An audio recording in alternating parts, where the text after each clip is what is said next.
History, a premier and paramount priority for progress of a people, arguably the single most important cultural property. It is the great unifier of all societies, from classical to contemporary. It is the shining beacon that restores vision to the blind. It is imperative that we create a unified effort to learn from it, that we may emulate its successes and prevent repeating its mistakes. For without history, we are without purpose. We are without identity. Welcome to the gray area, where we examine history in hindsight. January 18th, 1911, for the first time, an aircraft landed on a ship. The pilot, Eugene B. Ely, who flew onto the deck of the USS Pennsylvania in San Francisco Harbor, and forever changing the trajectory of naval warfare. 1919, the World War I Peace Congress opened in Versailles, France. What was born was the Treaty of Versailles, effectively bringing World War I to an end. 1964, the plans for the original World Trade Center in New York were unveiled to the public for the first time. 1990, in an FBI sting, Washington, D.C. Mayor Marion Barry was arrested for drug possession. He was later convicted of a misdemeanor.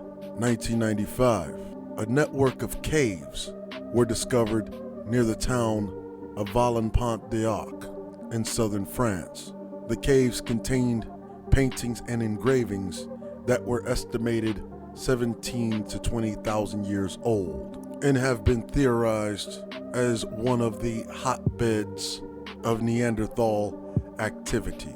2000, the Chinese web services company Baidu Incorporated began in Beijing. 2002, the U.S. Food and Drug Administration announced the approval of a saliva-based ovulation test. 2012, Wikipedia began a 24-hour blackout in protest against proposed anti-piracy legislation, H.R. 3261, known as the Protect Intellectual Property Act in the Senate and the Stop Online Piracy Act in the House. Many websites, including Reddit, Google, Facebook, Amazon, even YouTube, contended it would make it challenging, if not impossible, for them to operate. But rewinding all the way back to 1858, Daniel Hale Williams, the first physician to perform open heart surgery, is born. Daniel Hale Williams was born this day in 1856 in Hollidaysburg, Pennsylvania. He was the fifth of 7 children born to Daniel and Sarah Williams. Daniel's father was a barber and moved the family to Annapolis, Maryland, but died shortly thereafter due to tuberculosis. Daniel's mother realized that she could not manage the entire family and sent some of the children to live with relatives. Daniel was apprenticed first to a shoemaker in Baltimore, but ran away to join his mother, who had moved to Rockford, Illinois. He later moved to Edgerton, Wisconsin, where he joined his sister and opened a barbershop of his own. Daniel became fascinated with the field of medicine and began working as an apprentice to physician Dr. Henry Palmer for 2 years, and in 1880 entered what is now known as Northwestern University Medical School. After his graduation from Northwestern in 1883, he opened his own medical office in Chicago, Illinois. He was soon appointed as a surgeon on the staff of the Southside Dispensary and then a clinical instructor in anatomy at Northwestern. In 1889, he was appointed to the Illinois State Board of Health, and 1 year later, set to create a hospital of his own. On January 23, 1891, Daniel Hale Williams established Provident Hospital and Training School Association, a 3-story building which held 12 beds and served members of the community as a whole. The school also served to train black nurses and utilize doctors regardless of race. Within its first year, 189 patients were treated at Providence Hospital, and of those, 141 saw a complete recovery. 23 had recovered significantly, 3 had been seen with rapidly significant change in their condition, and 22 had died.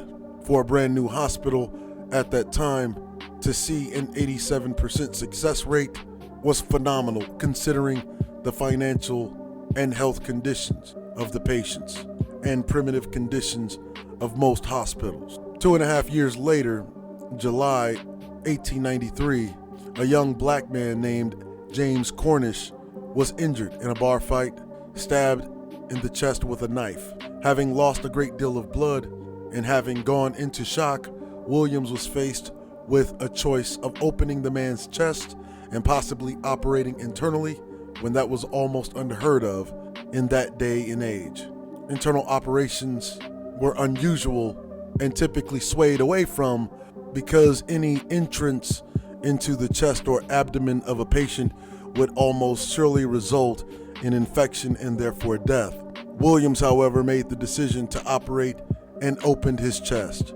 He saw the damage to the man's pericardium, which is the sac surrounding the heart, and he sutured it, then applied antiseptic procedures before closing his chest. 51 days later, James Cornish walked out of Providence Hospital completely recovered and would go on to live for another 50 years.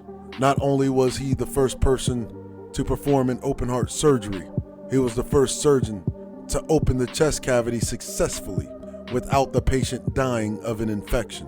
His procedures would therefore be used as the standard for future internal surgeries. In February of 1894, Daniel Hale was appointed as chief surgeon at the Freedmen's Hospital in Washington, D.C. He reorganized the hospital, creating 7 medical and surgical departments, setting up a pathological and bacteriological unit. Doctors from all over the country and the world traveled to Washington, D.C. to view the hospital and to sit in on surgeries performed there. Almost immediately, there was an astounding increase in efficiency as well as a decrease in deaths in the medical field. During this time, Williams married Alice Johnson, and the couple moved to Chicago, after which Daniel would resign from Freedmen's Hospital. He resumed his position at Providence Hospital as chief surgeon, as well as standing as chief surgeon for the nearby Mercy Hospital and St. Luke's Hospital, which was an exclusive hospital for wealthy white patients. When the American Medical Association refused to accept black members, Williams helped set up and served as vice president of the National Medical Association, where more black surgeons would be trained and certified.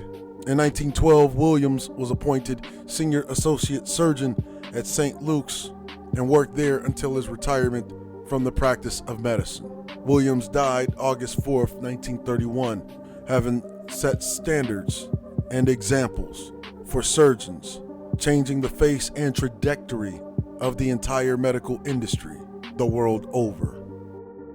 You see, history, much like time, waits for no man. It is ultimately up to us to decide whether we choose to make it or be the reason we repeat it. However, no matter what side of it that you stand on, you can only learn from it by looking at history in hindsight.